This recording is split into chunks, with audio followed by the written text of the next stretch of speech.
I thirst.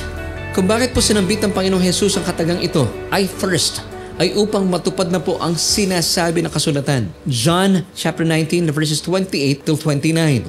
After this, Jesus, knowing that all things were now accomplished, that the scripture might be fulfilled, said, I thirst. Now a vessel full of sour wine was sitting there, and they filled the sponge with sour wine, put it on hyssop, and put it to his mouth. Doon sa krus, habang nakabayubay ang ating Panginoong Jesus, ininom po niya ang maasim na alak o sour wine na nagsasalarawan ng mga generational curse. Para tayo po mga nanampalataya na sa Kanya, ay mapalaya na mula sa mga sumpa ng mga henerasyon. Ang pag-inom po ng Panginoong Jesus ng maasim na alak ay pagsasakatuparan din ng mga hula na gagawin ng Mesaya na isinugo ng Diyos. Ayon sa Psalm chapter 69 verse 21. They also gave me gall for my food, and for my thirst they gave me vinegar to drink.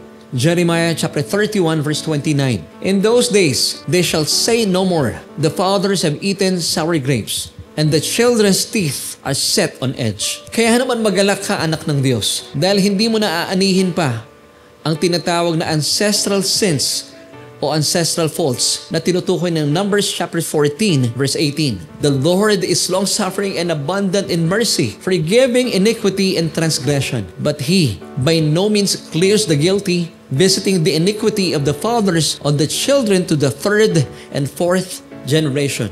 Purihin po ang Panginoon dahil hindi na kailanman mararanasan at pagdurusahan ng isang Kristiyanong katulad mo ang mga ginawang kasalanan ng iyong mga ninuno, maging lolo mo man yan o tatay.